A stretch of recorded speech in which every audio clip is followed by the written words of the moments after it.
Hello and welcome to another Retro Crazy.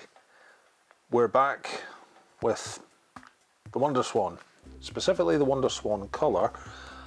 I kind of have a thing for these. They're rather nice.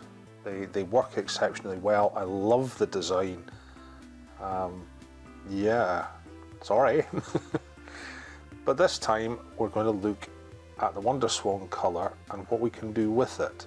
Now, if we power this one on, you'll see that it is a colour screen,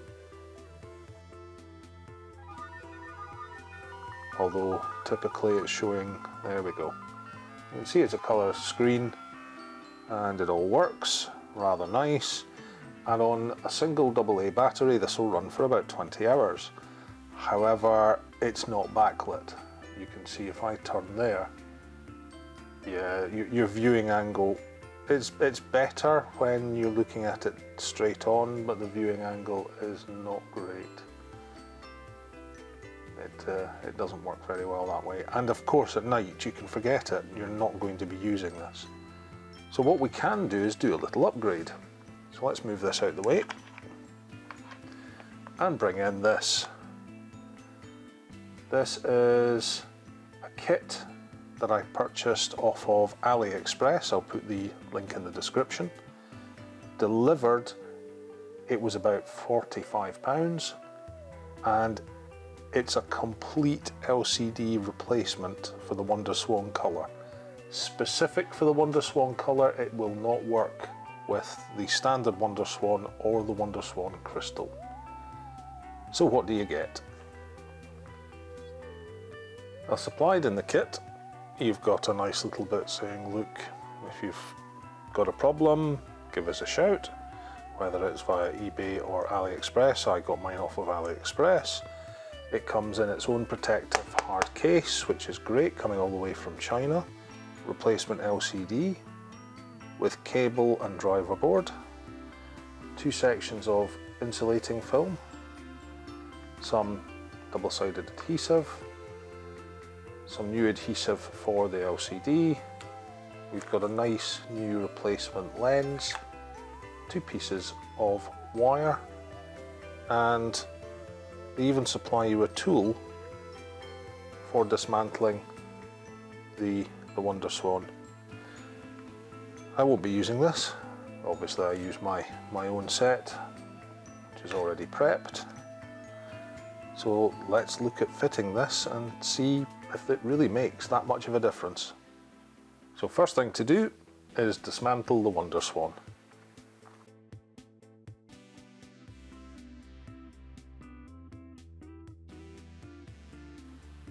And with the back cover off, we're just going to disconnect the existing LCD ribbon cable. That should now allow us to remove the motherboard. I'm just going to remove all the buttons at the moment.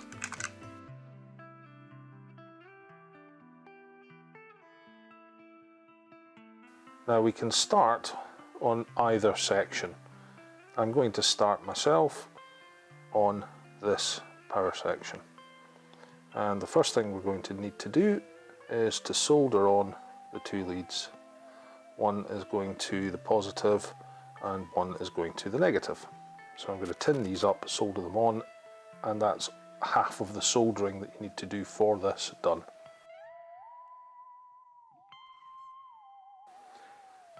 This cable is going to go through the tiny hole next to the power in, so that it comes through to the other side of the board.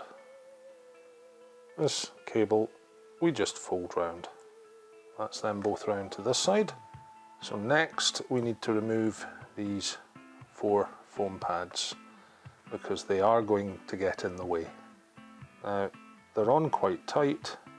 You could use a little bit of heat, or if you're very careful, they will come off. Now I'm going to keep these, and the reason I'm going to keep these is this is a fully reversible mod. So I'm going to place the LCD, once it's been stripped out, back into the case with these.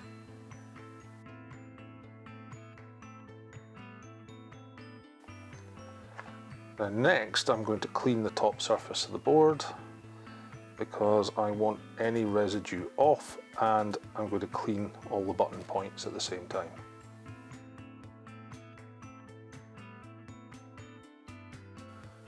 Now that's been cleaned, I'm going to take the first of the insulating film, and that's going on here.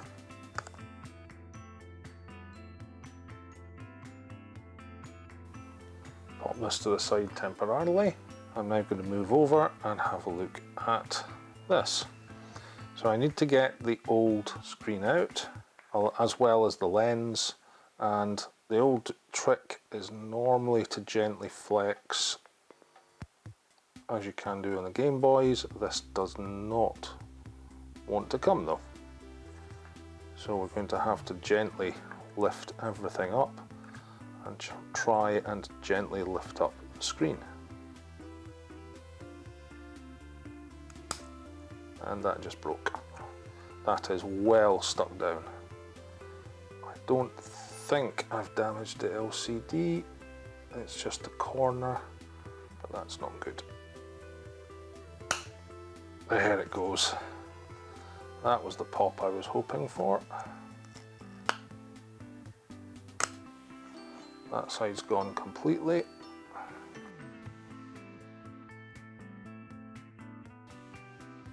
Now I think I've got away with that. There is a little crack just in this top corner, but I don't think it's encroached onto the LCD screen.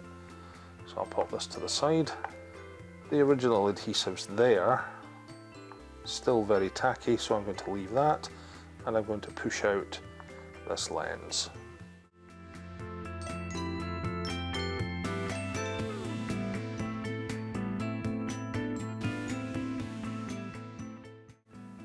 Now this is a plastic lens, and that's badly scratched, so that will end up just going into the bucket.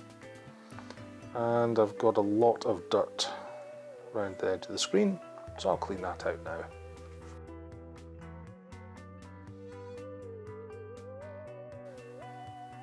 Now it's not the cleanest case, however this is going to be my daily workhorse, so I don't really mind if it's looking a bit grubby and tatty, as long as it works.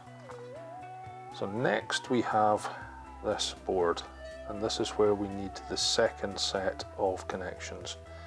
So we've got battery and ground here, and that's what these wires that we soldered earlier, that's where they're going. And you can see why we needed the foam pad out, because this is actually going to end up pretty much sitting there. Now that those are tinned, we're going to connect up the negative to the ground and the battery positive to the battery marker.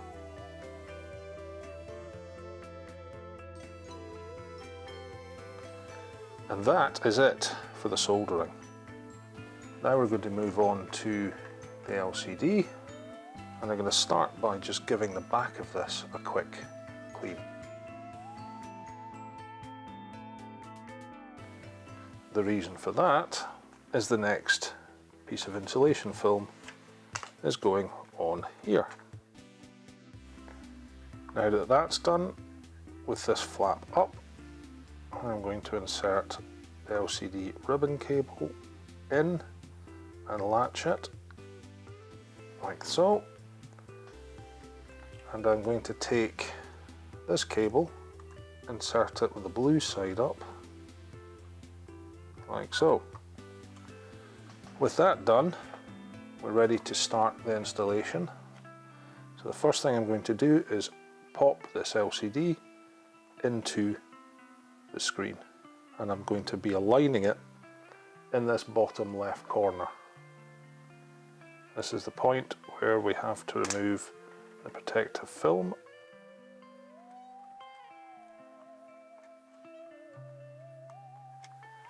And now folding this over. Now you can see why we need the protective insulation on the back of the LCD. Now this is fairly free floating, so a tip is to take some Captain tape and attach it to hold everything down. Captain tape is very, very good. It doesn't short, it's ultra fine, it's heat resistant. Ideal for this sort of job. Now with the Captain tape applied, you can see it sits there quite nicely. And before we go any further, it's time to install the buttons.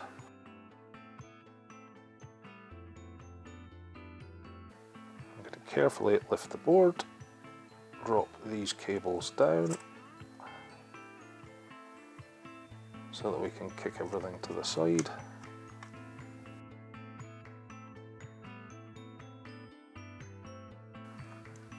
Now comes one of the most horrible jobs in this entire installation, and that's this cable.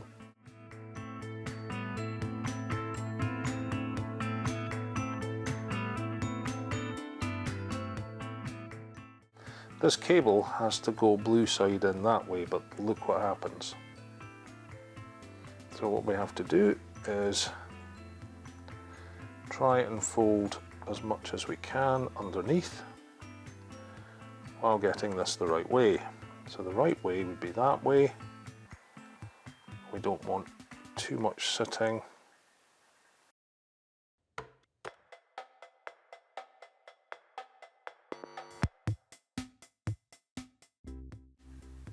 Now you're currently looking at this going, okay, what about all of this? You can't have it sticking out. Well, that's where the fun and games begins, because we have to try and fold this up in such a way that it's as neat and tidy as possible. What I'm trying to do is get it to fold under itself underneath the board. I would rather have the bulk of the flex under there rather than messing up the top surface, because once that's down it'll look much neater. Now we've still got these two to go, and these are going to go up in here.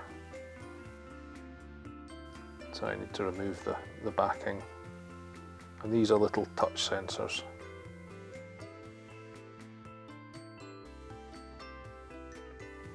And hopefully that's them in situ. I'm now going to take the back and gently lay everything on and see if we can get it to sit down into place. Oh yes, that LCD's been touched. This is by far the fiddliest bit of the entire operation. There we go. Now I've currently only got 2 screws holding it in, but I need to do something about those horrible fingerprints. With those removed, I'm going to take the new screen cover and I'm going to attempt to remove the backing adhesive.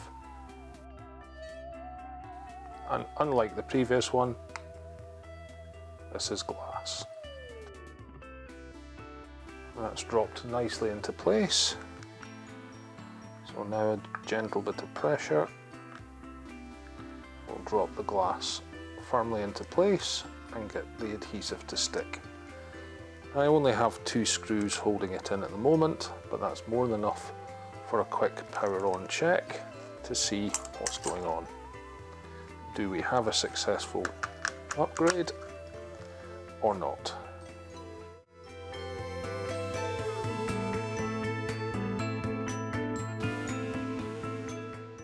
So, no power at all.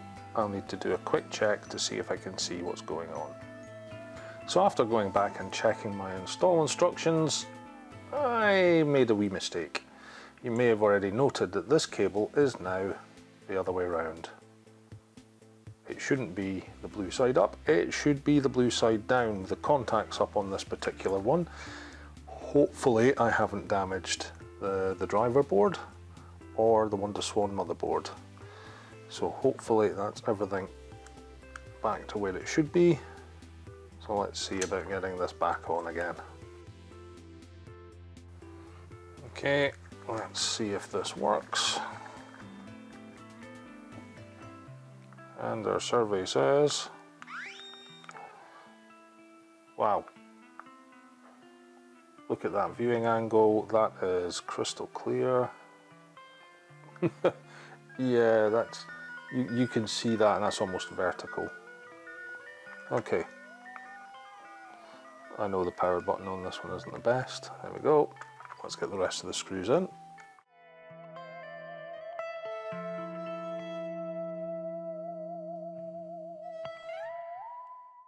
The dimmer button no longer works, but that's not bad. Now, somewhere up here should be the touch buttons. Oh, there we go. That one does the colour, which is not great for a colour WonderSwan, but for standard games that should be good. And somewhere there should be a dimmer as well. There's the dimmer, more towards the centre. Has that been worthwhile? Well, for nighttime viewing, I'm going to say a big yes. Let's do a test. Let's switch off the main light here. Just the ancillary lights, and yes, that's quite some difference. Now this is fully playable. Let's try it in pitch black. And there we go, okay. As you can see, exposure has gone a little bit crazy, but to me that is perfectly viewable. So let's get the lights back on. There we go. So that is ridiculously clear, playable at all times of the day and night. Amazing viewing angle, crystal clear, really nice display. What's the downside? Well, that's the runtime. It was 20 hours off of one AA battery. That drops to about 3.5 hours using this display. But it also has the added bonus, unlike a lot of them, of retaining the status bar down the side. So you've still got your status bar, which is really nice. So let's pop this one off. And let's have a look at a different cartridge. Let's have a look at an original cartridge.